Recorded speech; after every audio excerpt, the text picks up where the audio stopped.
से नहीं प्रयास करे गए कि कैसे लोकतंत्र के महापर्व में लोगों को प्रेरित करा जाए कि आप बढ़ चढ़कर अपनी भूमिका निभाएं।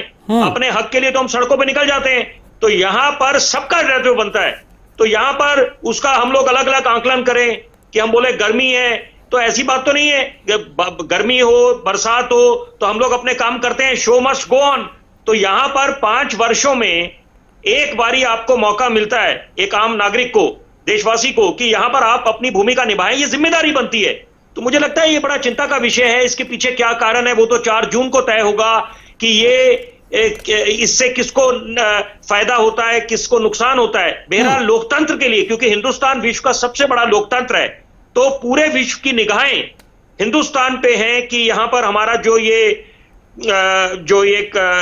ये पर्व चल रहा है इस समय, तो यहां पर एक अच्छी नजीर पेश करने की आवश्यकता है। और यहां पर मुझे लगता है कि बाकी के 3 चरणों में जो कमी पेशी रह गई है, वहां पर जनता, क्योंकि ये भी, इसमें भी कोई शक शुबा नहीं, जनता जागरूक हो चुकी है, 21वीं सदी है और अपने हक के लिए भी आगे आती है। तो यहां पर अपना दायित्व जब निभाना है तो जनता को आगे आना चाहिए। लेकिन जरूरी बात है कि यहां पर हम तुलना करेंगे कि 2014 के मुकाबले, 2019 के मुकाबले, तो ये निस्संदेह बड़ा निराशाजनक वोटर टर्नआउट रहा है। और सबसे बड़ी बात है कि यहां पर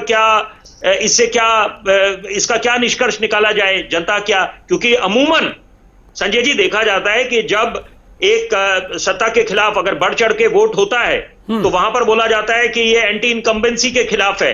लेकिन अभी कुछ हाल फिलहाल कुछ एक दशक में हमने एक नया फ्रेज भी हमने सीख लिया है कि प्रो इनकम्बेंसी। तो इसका मतलब है, ये देखिए, हम तो सिर्फ अटकलें लगा सकते हैं, अनुमान लगा सकते हैं कि यहां पर ये जो वोटर टर्नआउट हुआ है, जो निराशाजनक रहा है, उदासीनता देखने को मिली है, तो वो किस करवट बैठेगा। लेकिन यहां पर निस्संदेह कि ये निराशाजनक है। और जो फाइनल आंकड़ा आएगा, बड़ी जरूरी बात मैं चाहता हूं आपके दर्शकों तक पहुंचे, क्योंकि चुनाव आयोग की तरफ से जो ये वोटर टर्नआउट प्रतिशत बोला गया, तो उसमें देरी हुई जो सार्वजनिक करे गए आंकड़े। तो मुझे लगता है कि अभी, क्योंकि पिक्चर काफी बाकी है, और जब वो फाइनल पिक्चर आएगी तो वहां पर हम लोग किसी निष्कर्ष पे निकल पाएंगे। हाँ बिल्कुल। और अच्छा विपिन, एक चीज देखिए कि लगातार ऐसा कहा जा रहा था कि बहुत सारे प्रयास चुनाव आयोग कर रहा है। ऐसा नहीं है कि चुनाव आयोग कोई प्रयास नहीं कर रहा, बड़े बड़े प्रयास किए, बहुत सारे लोग अपील करते नजर आए, जो हो सकता था वो हो रहा है। लेकिन उसके बाद भी अगर वोट प्रतिशत ना बढ़े, तो आपको नहीं लगता कि जो ये प्रक्रिया है, चुनावी प्रक्रिया है, वास्तव में अब इस पर एक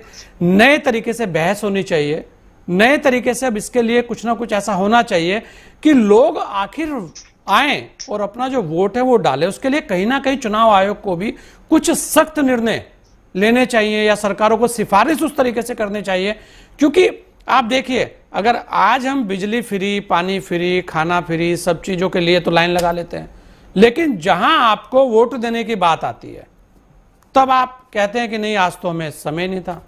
तो मतलब ये जो चीजें चल रही हैं, इसे लेकर अब एक नए सिरे से नई बहस होनी चाहिए। विपिन जी, निश्चित बात है, पूरी तरह मैं आपके साथ इत्तेफाक रखूंगा कि यहां पर जनता को जागरूक करना पड़ेगा कि यहां पर विश्व की निगाहें हैं हिंदुस्तान की तरफ, और हिंदुस्तान का लोहा माना जा रहा है। हम लोग अग्रसर हैं, हम लोग आगे बढ़ रहे हैं कि हिंदुस्तान को विश्व गुरु बनाएंगे, आत्मनिर्भर बनेंगे, महाशक्ति बनाएंगे, $5 ट्रिलियन इकोनॉमी बनाएंगे। तो यहां पर आप कमी पेशियां तो देख लेते हैं, लेकिन हम लोगों की जो जिम्मेदारी है, दायित्व है, उसे मुझे लगता है, और ये इसमें भी कोई शक शुबा नहीं है कि चुनाव आयोग ने अपने पूरे प्रयास करे हैं, हर एक तरह से जागरूक करने की उन्होंने जो कदम उठाए हैं वो सराहनीय हैं। लेकिन यहां पर और मुझे लगता है कि और कुछ कदम चढ़ने पड़ेंगे ताकि जन जागृति और आए और लोगों को समझ आ जाए कि ये स्वर्णिम मौका है उनके पास। क्योंकि उसके बाद वो किस हक से जाएंगे। अगर आप मान के चलें कि एक सरकार आ जाती है, किसी एक राजनीतिक दल की या गठबंधन की सरकार बनती है, उसके बाद आप गिले शिकवे करें, आप कमी पेशी दिखाएं, अपनी नाराजगी दिखाएं, तब तक पानी सर के ऊपर से जा चुका होगा। जी नहीं, बहुत सारी चीजें हैं। और अशोक चौहान जी, देखिए विपिन जी से बहुत सारी चीजें हमने